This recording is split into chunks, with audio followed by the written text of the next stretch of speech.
So now we can start adding back in. So we're going to do a second EQ. This is where we start doing our additive EQ, where we're actually looking for the frequencies we do like and giving them a little push upward. So it's the same process, but we're just going volume up instead of volume down. Story is that we make up. How do I unleash myself from that story and hook myself to my future? But sometimes your biggest breakthrough is in what you unlearn.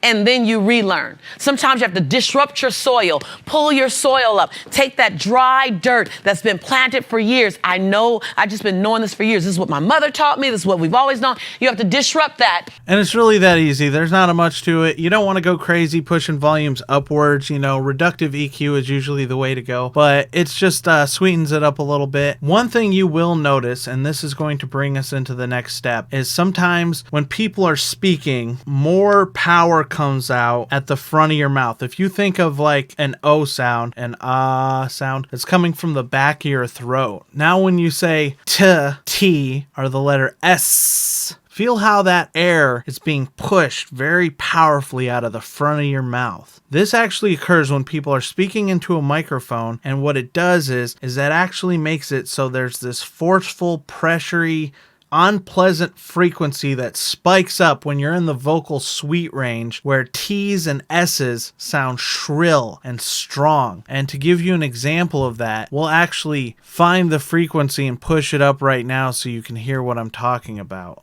But sometimes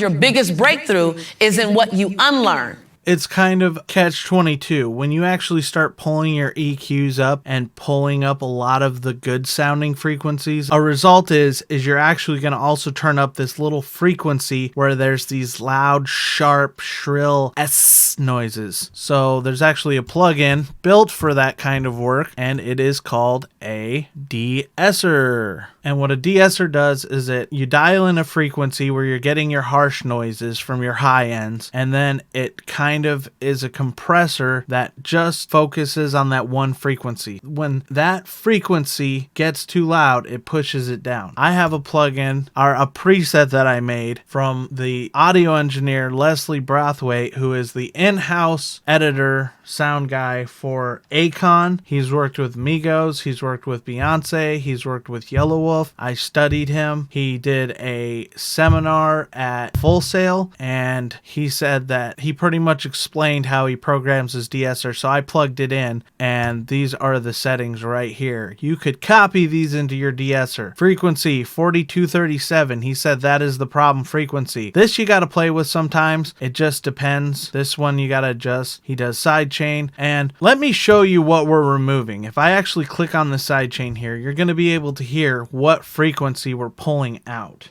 To my future.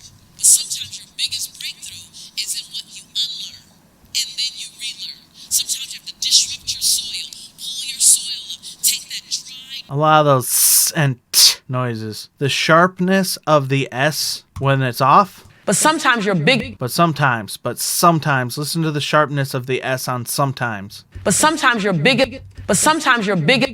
And then when we turn on the DeEsser.